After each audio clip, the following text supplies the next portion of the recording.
महाराष्ट्र में एक परम भागवत हुई जनाबाई। उनकी कथा कई बार सुनाई है मैंने, लेकिन जनाबाई के साथ में ठाकुर जी ने कैसी लीला की सुनो। जनाबाई श्री नामदेव जी के घर पर रहती थी। नामदेव एक महाराष्ट्र के बहुत बड़े संत हुए, तो नामदेव जी के यहां रहती थी। पूरे दिन तो नामदेव जी के घर में सेवा करती थी। बहुत ध्यान से सुनिएगा, सब लोग इधर देख के सुनो। पूरे दिन तो नामदेव जी के यहां सेवा करती थी और शाम को नामदेव जी कीर्तन करते थे और उस कीर्तन में असंख्य वैष्णव नृत्य करते थे, लेकिन एकमात्र जनाबाई को ठाकुर जी दिखाई देते थे।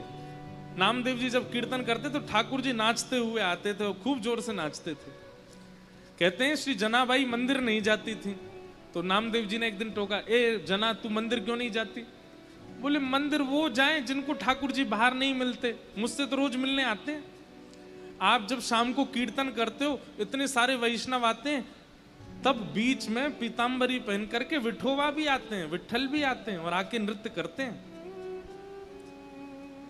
तो सब लोग सोचते थे छोटी लाली है, ऐसी बात बनाती है, लेकिन ये वास्तविकता थी। ठाकुर जी आते थे, रोज नाचते थे। एक बार एकादशी थी, बहुत भीड़ लगती है पंडरीनाथ भगवान के दर्शन की एकादशी के दिन।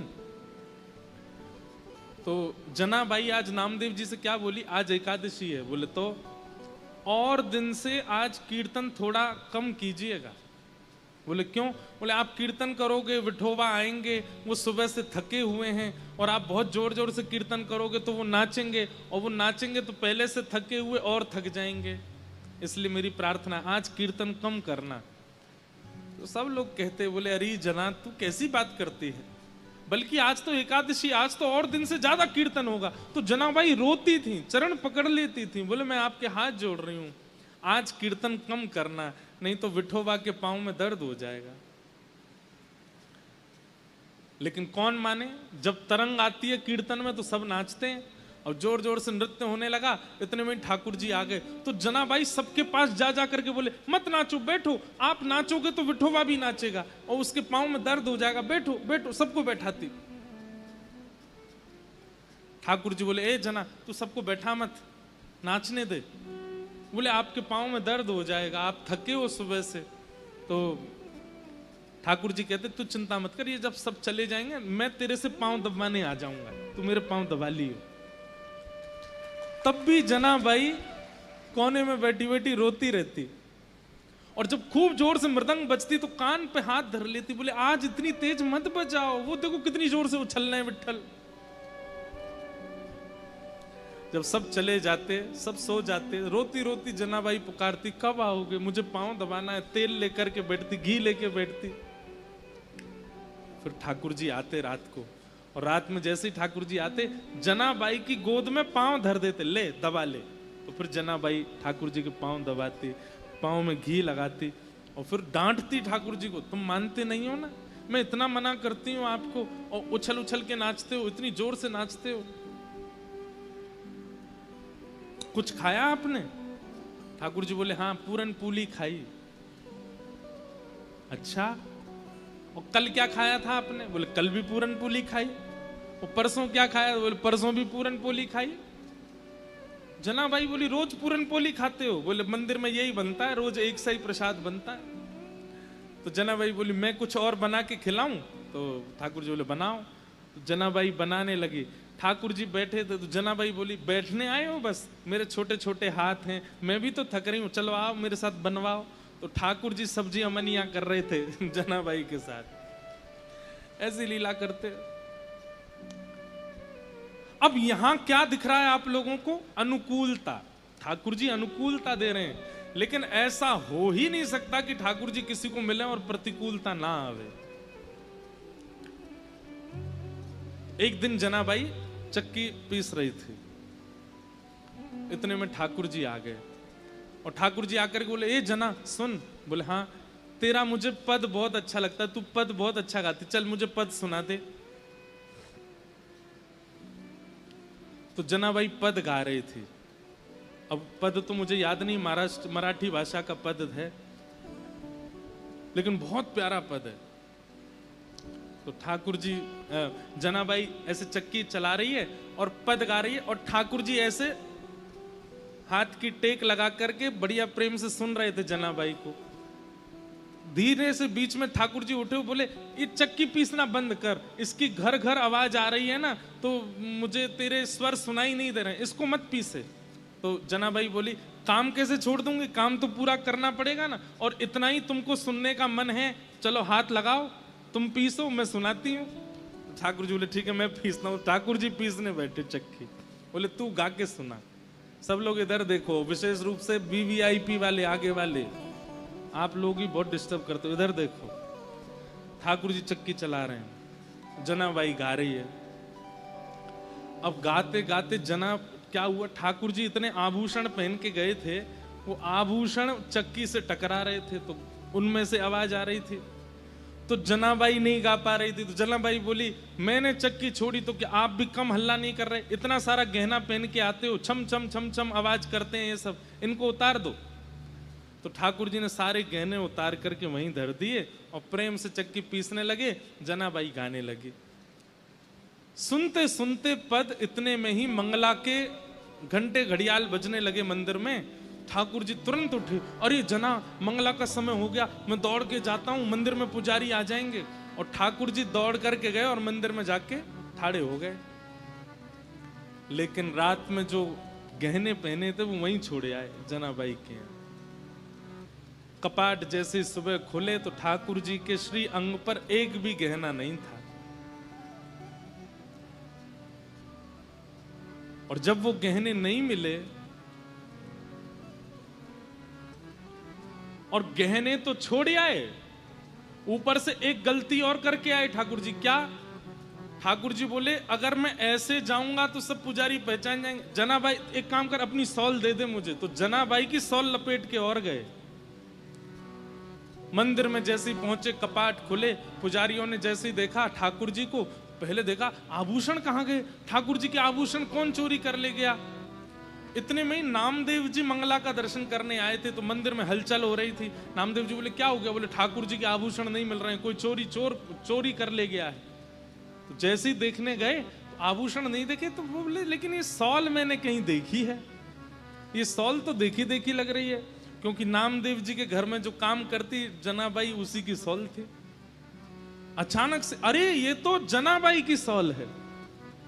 पुजारियों ने जैसे सुना जनाबाई की सॉल, बोले महाराज क्षमा कीजिएगा, आपकी जना ही आई है और आकर के सब चोरी करके चली गई है ठाकुर जी का, हम उसे छोड़ेंगे नहीं। जनाबाई यहाँ चक्की पीस के सारा आटा इकट्ठा कर रही थी। इतने में ही सब पंडा पुजारी पहुंच गए और जनाबाई से जाके बोले ए जना, तेने ठाकुर जी के आभूषण चुराए? अब जनाबाई कुछ बोलती उससे पहले तो पुजारियों को दिख गए कि चक्की के पास में सारे आभूषण रखे हैं। अब जनाबाई, अब ऐसी प्रेम की रीत है, अब जनाबाई क्या समझाए उनको कि पांडुरंग मेरे पास रात को आते हैं, मैं उनके पैर दबाती हूँ, उनको गाना सुनाती हूँ, कोई मानेगा उनकी बात? पुजारियों ने कहा यही चोरनी है, इसी ने चोरी की है, इससे कुछ पूछना नहीं है, इसका मुंह बांध दो और इसको सूली पर चढ़ा दो। और यही किया, मुख बांध दिया, एक शब्द नहीं सुना उनका, और तभी सूली तैयार करके जनाबाई को चढ़ाने लगे। तो एक पुजारी जी बोले ए जना तेरी कोई अंतिम इच्छा है? तो फिर से जनाबाई ने एक मराठी में फिर एक कीर्तन गाया ठाकुर जी को टोकते हुए, और उसमें पूरे संसार को जनाबाई कहती हैं कि भैया ये प्रीत की रीत बड़ी कठिन है, इनसे प्रेम के मार्ग में अगर आओ तो सोच समझ के आना, ये बहुत खेलते हैं। आज मैं ऐसी स्थिति में लाके खड़ी कर दी हूं, कहां रात में आ करके मेरे साथ में खेलते हैं, मेरे साथ भोजन करते हैं, मेरे पद सुनते हैं, और अब मुझ पर ही चोरी का इल्जाम लगा के सूली पर चढ़वा रहे हैं, और खुद मंदिर में अपनी पूजा करवा रहे हैं, देखने तक नहीं आ रहे मेरी ओर। अरे संसार के लोगों, वैसे प्रेम करना हो तो इनसे ही करना, लेकिन इनसे प्रेम करो तो बड़े सोच समझ के करना, ये खेलते बहुत है। ये उस मराठी पद का ये भाव है। और जनाबाई सब पुजारियों के आगे बोली, मैं सफाई नहीं देना चाहती, मैं क्या बताऊं आपको कि मेरे साथ क्या हुआ। मैं बस उन स्मृतियों को हृदय में धारण कर लेती हूं जो पांडुरंग ने मुझे दिए हैं, और उनके साथ में जाना मंजूर समझूंगी। और सूली पर चढ़ा दिया। जैसे ही सूली उनके गले में लटकाई और पीछे से उसको कस करके बस खींचने ही वाले थे, इतने में ही पांडुरंग भगवान क्रोधित हो गए, और जो सूली का जो फंदा था वो तुरंत रस्सी से जल बन गया, पानी बन गया, और पानी बन करके अदृश्य हो गया। जैसे ही अदृश्य हुआ, श्री नामदेव जी महाराज तुरंत पहुंचे। उन्होंने जाकर के सब पुजारियों से कहा, बोले पांडुरंग भगवान बड़े क्रोध में हैं, मंदिर में भी बड़े क्रोध में दिखाई दे रहे हैं, वे जनाबाई को ये दंड नहीं दिलवाना चाहते, निश्चित ही कोई अंतरंग लीला है। अरे इतने इतने घेराबंदी में ठाकुर जी रहते हैं, ये छोटी सी लाली कैसे चली जाएगी अंदर, तुमने सोचा? अरे तो ये आभूषण यहां कैसे आ गए? बोले तुम ये सोच सकते हो कि ये छोटी सी बालिका ताला तोड़ के भीतर जा सकती है, ये क्यों नहीं सोच सकते कि वो परब्रह्म भगवान इसके पास आए होंगे और अपने आभूषण छोड़ के चले गए होंगे? ये विचार क्यों नहीं करते हो? लेकिन बंधुओं, उसके बाद जनाबाई बड़ी हताश हो गई। सबने क्षमा मांगी, लेकिन जनाबाई बोली नहीं, अब पांडुरंग मुझे बुला रहे हैं और मैं जा रही हूं। और तुरंत वहां से निकली। पीछे लोग भागे, लेकिन फिर वो दिखाई नहीं दी। ठाकुर जी उनको लेकर के प्रस्थान कर गए। तो भैया ये सावधानी रखना कि ठाकुर जी प्रेम में केवल अनुकूलता देते हैं तो ही आप प्रेम करो, नहीं, ठाकुर जी प्रतिकूलता भी देते हैं, और आपको दोनों सहने के लिए तैयार रहना पड़ेगा। दोनों में अपने आप को तैयार रखना पड़ेगा। ठाकुर जी जैसी स्थिति दें वो सब स्वीकार करें।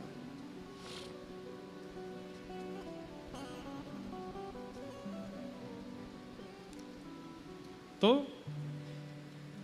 अहैतुक्य प्रतिहता ययात्मा संप्रशीदति, ठाकुर जी के प्रति अहैतुकी भक्ति, यानी कि किसी भी परिस्थिति में विच्छिन्न न होने वाली भक्ति को कहते हैं अहेतुकी भक्ति। चाहे जो हो जाए जीवन में, पर ठाकुर जी के प्रति जो प्रेम है, ठाकुर जी के प्रति जो भाव है, वो कभी टूटे ना, कभी छूटे ना। इसी को प्रेम कहते हैं। सूत जी महाराज कहते हैं कि धर्म स्वनिष्ठितः पुंसां विश्वक्सेन कथासु यः नोत्पादये दधिरतिं श्रमेव हि केवलम्। बहुत अच्छी बात है। हमारे द्वारा किए गए व्रत अनुष्ठान नियम, उनको ठाकुर जी ने स्वीकार किया है, इसका प्रमाण क्या है? आप जो कुछ भी अपने जीवन में साधन करते हो, उस साधन को ठाकुर जी स्वीकार करते हैं, इसका प्रमाण क्या है? तब यहां सूत जी महाराज कह रहे हैं, जहां कहीं भी ठाकुर जी की मंगल कथा चल रही हो, वहां जाके बैठना और बैठ कर के अनुभव करना। यदि आपका मन लगे, यदि आपका सत्संग सुनने में भाव आने लगे, आपके नेत्र सजल होने लग जाएं, और समय पूरा होने पर ऐसा लगने लगे अरे इतनी जल्दी समय पूर्ण क्यों हो गया, यदि ऐसी भावनाएं आपके चित्त में सत्संग सुनते सुनते प्रकट होने लग जाए, तो समझो ठाकुर जी आपसे प्रसन्न हैं। लेकिन सत्संग में जाकर के भी यही लग रहा है कि बस कब पूर्ण हो, कब चलें, कब जाएं, अब गर्मी लग रही है, कब निकलेंगे यहाँ से, बाहर प्रसाद क्या मिलेगा, क्या, इस प्रकार की भावना यदि आ रही हैं, तो समझो ठाकुर जी आपके साधन से प्रिय नहीं है, प्रसन्न। और ये मैं नहीं कह रहा हूँ, सूत जी कह रहे हैं। कई लोग कह सकते हैं आप कथा करते हो इसलिए बोल रहे हो। आप सत्संग में रति होना, सत्संग में रुचि होना, ये ठाकुर जी की प्रसन्नता का एक प्रमाण है कि ठाकुर जी आपसे प्रसन्न हैं। आज रविवार है, कल सोमवार है, कल ठाकुर जी का जन्मोत्सव है कथा में। अब कथा सुनने के लिए कई लोग मैंने देखे, कोई झूठ बोल करके आए हैं, कोई भाग के आए हैं, कोई कैसे आए हैं, कोई टेम्पो पकड़ के आए हैं, कोई कहीं से आए हैं, बस जैसे भी पहुंचना है, कथा सुननी है। क्यों? अच्छी लगती है, मन में भाव आता है, प्रिय लगता है। ये समझो, इस प्रकार के लोग जो हैं उनसे ठाकुर जी प्रसन्न है। बगल में ही घर है, 10 कदम पे घर है, फिर भी सोच रहे हैं कथा तो 7 दिन होनी है, एक दिन चले जाएंगे। इस प्रकार की भावना है आपके चित्त में, तो ठाकुर जी प्रसन्न नहीं है, प्रिय नहीं है। सत्संग की बात सुनते ही मन ऐसा होने लगे कि नहीं नहीं, मुझे जाना ही है, मुझे श्रवण करना ही है। ऐसी प्रीति सत्संग के प्रति होना। हम कह रहे हैं यहां आकर के सुनना, इसी को ही मत मानो। YouTube पे सबके यहाँ कथा आती है, तो जैसी पता अभी कथा चल रही है कहीं पे, या महाराज जी का कोई प्रवचन आ रहा है, हमें वो सुनना है, आज महाराज जी क्या बोले हैं, आज क्या भाव कहा, और उसको सुनने के लिए अलग जाके बैठे, तुरंत कान में लगाया, सुनने लगे। इस प्रकार उसके लिए जब आप व्याकुल होते हो, सत्संग के प्रति होने वाली व्याकुलता इस बात का प्रमाण है कि ठाकुर जी आपसे प्रसन्न हैं। इसीलिए ठाकुर जी प्रसन्न होकर के अपनी कथा प्रदान करते हैं। कई लोगों को दर्शन में रुचि होती है, प्रसाद में रुचि होती है, लेकिन कथा में रुचि नहीं होती। कथा में रुचि ना होना इस बात का प्रमाण है कि ठाकुर जी आपसे प्रसन्न नहीं है। श्री प्रहलाद जी महाराज जब नवदा भक्ति का वर्णन करते हैं तो सबसे पहले नाम लेते हैं, 9 भक्तियों में सबसे पहली भक्ति क्या है? श्रवणम कीर्तनम विष्णु स्मरणम पाद सेवनम अर्चनम वंदनम दास्यम सख्य आत्मनिवेदनम। बाकी सब भक्ति बाद में है, सबसे प्रथम भक्ति है श्रवणम, सुनना। हम आपसे निवेदन करके कह रहे हैं कुछ दिनों तक वृंदावन मत जाओ, आपको अवसर भी मिले तो भी मत जाओ, लेकिन उन कुछ दिनों तक केवल श्रवण करते रहो। खूब कथाएं सुनो, खूब लीलाएं सुनो, खूब ब्रज के भाव सुनो, खूब पदों का गान करो। दिल्ली में बैठ के, बंबई में बैठ के, दूर दूर रह के वृंदावन से खूब सत्संग करो। आप अनुभव करेंगे, आप जहां रहते हैं ना वहीं वृंदावन का अनुभव होने लग जाएगा। वृंदावन सत्संग के प्रभाव से वहीं प्रकट होने लग जाएगा। श्री हितवंश महाप्रभु ने विठल दास जी के लिए प्रकट कर दिया था वृंदावन, तो जूनागढ़ में ही वृंदावन के दर्शन होते थे, द्वारिका में ही वृंदावन के दर्शन होते थे। वो जहां दृष्टि घुमा के देखते थे वहीं वृंदावन दिखता था। स्वामी श्री हरदास जी महाराज ने मधुकर शाह राजा, कहां का राजा? ओरछा का राजा मधुकर शाह, उसके मन में आ गया कि अब वृंदावन छोड़ के नहीं जाना। तब स्वामी श्री हरदास जी महाराज ने विचार किया, अगर ये वापस नहीं गया तो फिर कौन संभालेगा राज्य को? आज्ञा कर दी, बोले तुम जब जब वृंदावन की याद करके दृष्टि घुमा करके देखोगे तुमको वृंदावन ही दिखेगा। चाहे तुम ओरछा में हो, चाहे तुम झांसी में हो, चाहे तुम बुंदेलखंड में हो, तुम्हारे लिए वृंदावन वहीं प्रकट हो जाएगा। ठीक वैसे ही सत्संग में ये सामर्थ्य है। आप जहां रहते हैं आप केवल सत्संग भाव में रहिए, करते रहिए, श्रवण करते रहिए। करते करते श्रवण ऐसा होगा, मन इतना पवित्र हो जाएगा, शुद्ध हो जाएगा विचार, कि जब नेत्र खोल करके देखेंगे तो ये अनुभव ही नहीं होगा कि आप दिल्ली में हैं। ऐसा लगेगा कि यही तो वृंदावन है, यही तो श्री धाम है। ये सत्संग का प्रभाव है। इसलिए कहते हैं सत्संग में रुचि होना ठाकुर जी की प्रसन्नता का प्रतीक है। ठाकुर जी आपसे प्रसन्न हैं।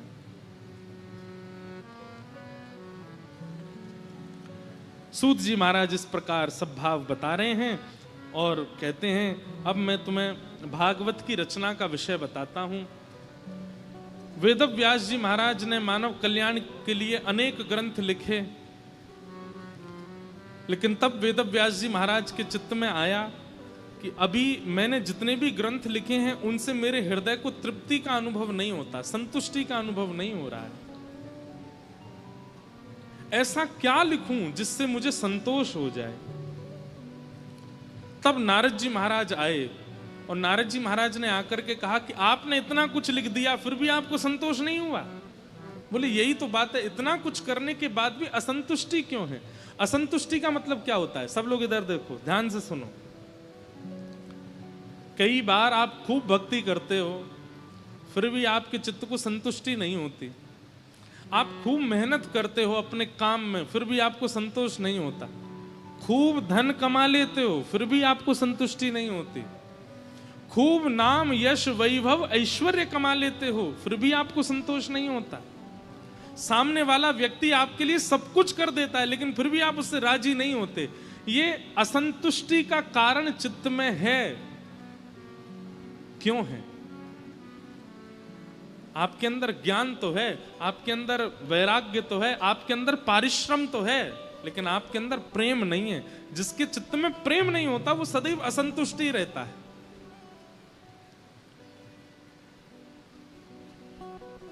प्रेम विहीन व्यक्ति, उसको कभी संतुष्टि नहीं होती। और प्रेमी व्यक्ति कैसा होता है? प्रेमी व्यक्ति कैसा होता है? उसको पीले कपड़े पहना दो उसमें राजी, उसको सफेद पहना दो उसमें राजी, उसको फर्श पर गद्दा लगा के दे दो उस पर सो जाएगा, उसको बिस्तर पर सुला दो वहां सो जाएगा, उसको 56 भोग खिला दो उसमें राजी, उसको केवल नमक से रोटी खिला दो उसमें राजी। ये सब में राजी होने वाला व्यक्ति, सब प्रकार की स्थिति में समत्व को प्राप्त करने वाला व्यक्ति, हम आपको दावे से हस्ताक्षर करके कह सकते हैं वो प्रेमी है, उसके चित्त में प्रेम है। और ऐसे जो लोग होते हैं ना, जो हर स्थिति में रह लेते हैं, आप देखो वो प्रसन्न नहीं रहते हैं, उनके मुखमंडल पर एक अद्भुत प्रसन्नता ही रहती है। लेकिन जिनका माथा सुकुड़ा रहता है, ये होठ कभी खिलते नहीं हैं, नेत्र कभी प्रसन्न होते नहीं हैं, ऐसे लोगों को दाल कैसी बनी है? बढ़िया बनी है, हींग की कमी है। अरे भाई, हींग कौन पता करता है कि हींग है कि नहीं? कई लोग ऐसे देखे, उनको ये पता चल जाता है कि इसमें हींग नहीं पड़ी है। मुझे आज तक अनुभव ही नहीं हुआ कि हींग का स्वाद होता कैसा है। ठीक है, नमक का तो पता चल जाता है, नींबू का भी पता चल जाता है, मिर्च का तो भाई ज्यादा होगी तो पता चल ही जाएगा, पर हींग का पता चल जाता है, जीरा का पता चल जाता है, और ऐसे ऐसे पता नहीं क्या क्या वो होते हैं मसाले, उनका उनको पता चल जाता है।